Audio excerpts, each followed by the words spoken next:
Right, with this question here, okay, asking for us to work out the letter y here, okay, the length y. It's a bit of a clue really. They want y which is on this triangle, so maybe we need to start on the other triangle first, and maybe we can start by working out what x is, because maybe when we've got x, of course we can work out what x divided by 2 is. That can be done. Then we just halve whatever x is, and then maybe we can get y. Okay, so working out x on this triangle is giving us access to this other triangle, right? Working something out there is unlocking something. But to get x here, you've got 3 sides, so you've got to use the cosine rule, yeah? So there's no sort of things labelled here at all, right? But if you remember the cosine rule, right, from page 2, that's it, isn't it? That's the cosine rule. Now, if you want an angle, right, in this case we want angle x, we just need to rearrange this so we get cos equals. So, you know, change the subject. So this minus 2bc cos a, take it over the other side. So you end up on b squared plus c squared. Take the a squared over, you get minus a squared.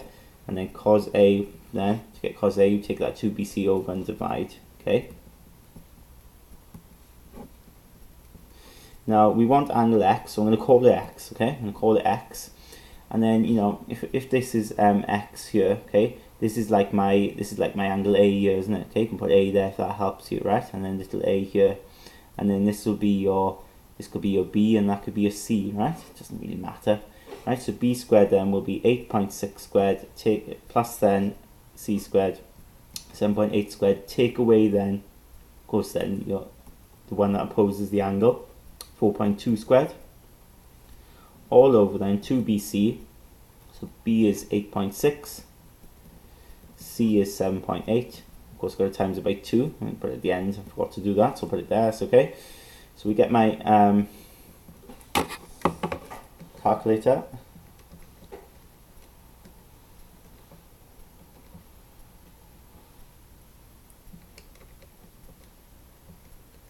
And we get this. Okay, something horrible. I suppose I could have written a fraction down, couldn't I? Instead, right? Doesn't really matter. Could have written a fraction down. Could do that. Maybe it's less writing. So then take the cos over, because our angle x. Of course, you could take cos over and do cos to the minus 1 of all of that. So shift cos ants, and I get 29 point. Say we'll round that to 1 decimal place, maybe 2 degrees, right? 29.2 degrees. Now that is angle x, right? Of course, now we can work out x over 2.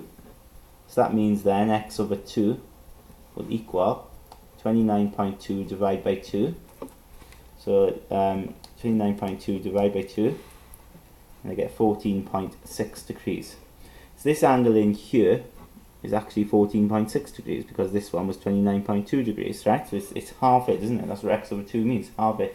So now we've unlocked this triangle. When we come in here, right, we know that angle, so we can get this side, can't we? And of course, we know, we've got a pair, haven't we, that we know that angle, we know that side. So we've got an all-known pair, so we can use the sine rule.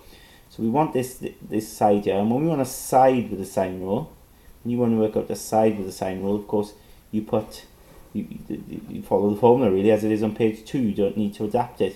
So it's y over sine, okay, y over sine angle there, which is 14.6, equals then the side that we know, 7.8 over sine 49. So you take this up and times,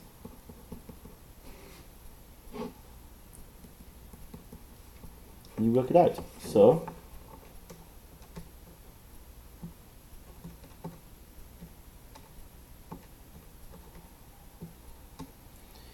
I've got my answer to be 2.6 centimeters to 1 decimal place. Okay.